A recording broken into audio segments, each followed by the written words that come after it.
Selon une étude menée en 2014, 77% des cyberattaques ont ciblé des PME. Alors les patrons des PME, justement, sont-ils au fait des degrés d'exposition auxquels ils doivent faire face?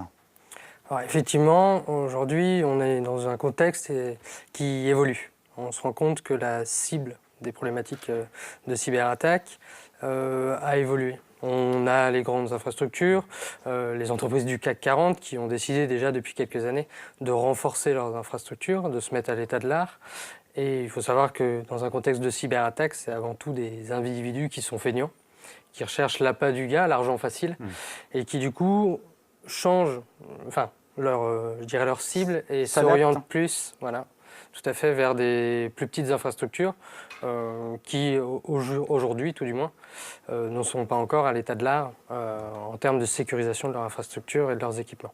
Quels sont aujourd'hui les remèdes qui existent pour éviter de tomber dans des situations comme celle-ci? Aujourd'hui, on a décidé d'essayer de casser les codes sur ces approches-là en disant bon, on va impliquer le collaborateur et on va le mettre au centre de la conduite du changement. Le but, c'est de dire comment est-ce que je fais pour intéresser tout le monde et de quelle manière je peux aider les entreprises justement à cultiver cette cyberculture au sein de leur groupe. Et c'est là où on intervient de manière un peu originale finalement, en cassant les codes et en ayant une approche où vraiment c'est le changement et c'est le collaborateur qui doit être acteur et pas passif de ces contraintes. Ça a un coût? Oui, ça a un coût. Alors de plusieurs manières, mais c'est là où j'ai un cas d'école généralement où je compare, c'est j'ai besoin de créer un site web.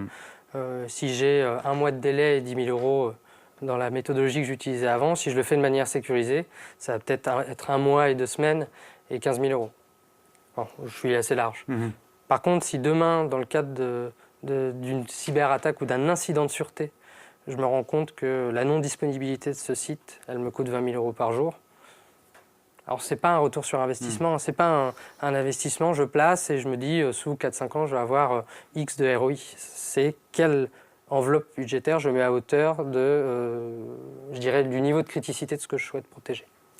86% des responsables des services informatiques estiment que voilà, c'est inévitable de subir des cyberattaques. Est-ce dire que vous êtes fataliste? Oui, mais heureusement. Alors, le risque zéro n'existe pas. Il y a des incidents majeurs, très médiatisés, qui ont marqué les esprits. Tout ce qui est rançon logiciel, qui avait paralysé des hôpitaux, des chaînes de production sur certaines de nos entreprises françaises.